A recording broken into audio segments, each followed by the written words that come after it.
Hello everyone. सो आज की video में हम डिस्कस करेंगे कंपोनेंट्स ऑफ अ प्रॉब्लम। तो हमने देखा था कि प्रॉब्लम क्या होता है एआई के अंदर, वो गोल जो कि एजेंट को अचीव करना है बाय यूजिंग द इंटेलिजेंस, अपनी इंटेलिजेंस को यूज़ करके। ठीक है, तो कंपोनेंट्स ऑफ अ प्रॉब्लम में सबसे पहले आती है इनिशियल स्टेट।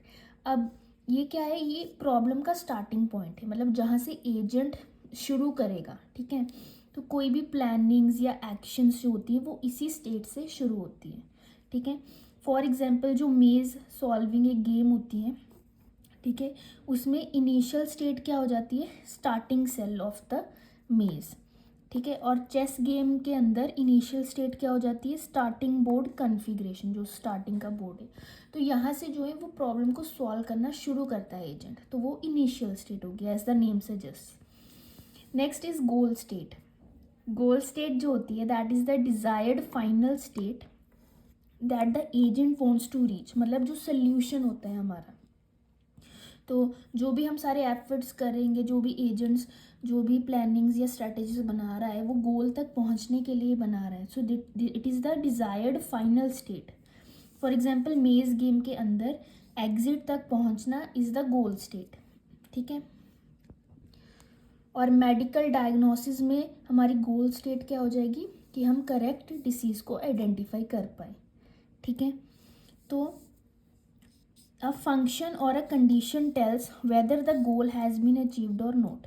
ठीक है, तो हमारे पास कोई फंक्शन होता है या कोई कंडीशन होता है जो कि हमें बताता है कि अभी तक हम गोल पे पहुंचे हैं या नहीं पहुंचे हैं। मतलब कि अगर हमारी कोई करंट स्टेट है, अगर वो इक्वल टू गोल स्टेट है तो रिटर्न कर दो ट्रू वैल्यू। मतलब हम प्रॉब्लम को सॉल्व कर रहे हैं, हमें कैसे पता चलेगा कि हम गोल अचीव कर चुके हैं या नहीं। तो कोई फंक्शन या कंडीशन जो है वो हमें बता देती है कि हम गोल स्टेट पे पहुँचे हैं या नहीं पहुँचे हैं।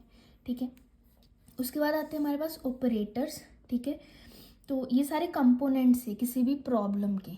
ठीक है, इनिशियल स्टेट हो गया, फिर गोल स्टेट हो गया, फिर हो गया ऑपरेटर्स। ऑपरेटर्स मतलब वो एक्शंस जो कि एजेंट ले रहा है एक स्टेट से दूसरी स्टेट तक जाने के लिए। ठीक है, it is also known as state transition function. Example से समझते हैं, जैसे मेज़ गेम के अंदर हम लेफ़्ट राइट अप या डाउन मूव करते हैं। ठीक है, तो एक स्टेट से दूसरी स्टेट पे पहुंच रहे हैं हम। ठीक है, एंड चेस के अंदर हम अपने जो हम अपने पॉन को मूव कर रहे हैं। ठीक है, तो ऑपरेटर क्या करता है, वो एक स्टेट ले लेता है और एक नई स्टेट देता है। ठीक है, मतलब पहले स्टार्टिंग स्टेट थी जहाँ से हमने शुरू किया, फिर थोड़ा बहुत अप डाउन मूव कर करके थोड़ा बहुत हम गोल के और पास पहुँच गए। ठीक है, तो वो भी एक स्टेट हो गई। तो स्टेट्स में चेंज आता है ऑपरेटर्स की वजह से, और इन द एंड जो है हम गोल स्टेट तक भी पहुंच जाएंगे। तो इनिशियल स्टेट और गोल स्टेट के बीच में भी बहुत सारी स्टेट्स आती हैं जो कि और ऑपरेटर्स की मदद से हम जो है गोल स्टेट की तरफ एक एक स्टेप बढ़ रहे हैं। ठीक है, तो वो ऑपरेटर्स हो गया। सो लास्ट में जो फोर्थ कंपोनेंट आता है वो होता है रिस्ट्रिक्शंस। रिस्ट्रिक्शंस मतलब होते हैं कुछ रूल्स वगैरह या लिमिट्स जो कि एजेंट को फॉलो करने पड़ेंगे, और इससे क्या होता है, it prevents agent from doing invalid actions और एंटरिंग इनवैलिड स्टेट्स।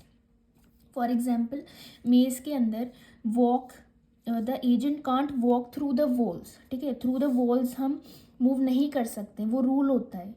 और ऑल्सो जैसे कोई शेड्यूल करने का टास्क दिया गया है एजेंट को, तो एक ही क्लास दो रूम्स में सेम टाइम पे शेड्यूल नहीं हो सकती।